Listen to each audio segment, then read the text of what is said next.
Hi, boys and girls, and welcome to day 6 of virtual learning. I'm sad that we are not back in school yet, but hopefully we will be back to school soon. I'm just going to go over real quick what you guys are going to be doing for today's assignments. First, we're going to start off with a mindful minute. We added some mindfulness to your days. Each day, you're going to probably start off with some mindfulness, just taking some deep breaths. So today, you're going to start with our mindfulness activities. And you can take breaks in the middle. If you want to do candlestick breathing or any of the ones that we've done in the classroom, go ahead and do those.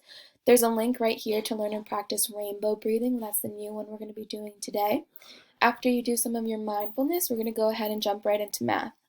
For today, you're going to open to page 324 in your hardcover math book. You're going to be doing the chapter review today. Make sure you're not doing all of it. You're only doing problems 1 through 5 today. You'll be finishing it tomorrow. After you answer questions 1 through 5, practice perimeter problems by clicking on the link below. Boys and girls, if we leave a comment saying that your answer is wrong, you need to go back and correct it. It won't count unless it has the correct answer, so you need to be paying attention to our comments. After you play that game, you can go ahead and visit Reflex for 10 minutes and practice. This week we're going to be doing our 8 facts. So you can click the link here and practice your 8s. For English, you're going to go ahead and read this story that is right here, The Haunted Tree by Kelly Hiashaw. Go ahead and read that, and then you're going to be answering these questions down here. Your answers to these questions should be in complete sentences. We're in 3rd grade. You should be able to restate the question and answer it. Okay? Down here, number 4, list the correct order of events. You're going to be writing this happened first, second, third, fourth, depending on how the events happened in the story. Number 5, at the end of the story, what was Mark afraid of? Explain why he should be scared. All right?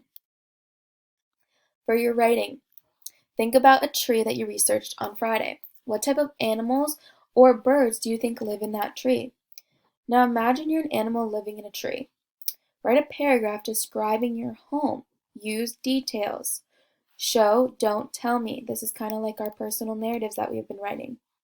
Make sure to include a topic sentence, at least 3 supporting details, and a concluding sentence. That means that you need at least 5 sentences in your paragraph. Write in complete sentences and remember to check your spelling and punctuation. I suggest if you have a parent, an older sibling, someone can maybe check it over before you finish. All right, if not, you can just leave us a comment to check it over if you want us to. For spelling, for the time that we're out of school, you're studying your layer 3 red words. Choose 5 words and type them 3 times each. Boys and girls, choose a different 5 words than you did last week, okay?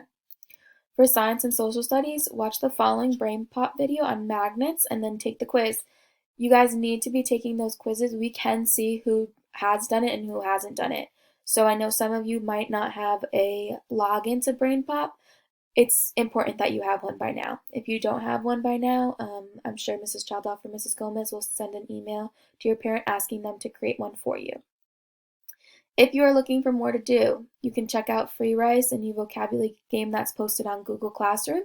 And when you finish your work today, that's what you can do. You can also go on Prodigy if you would like to. Have a great day, boys and girls, and we miss you guys a lot. Bye.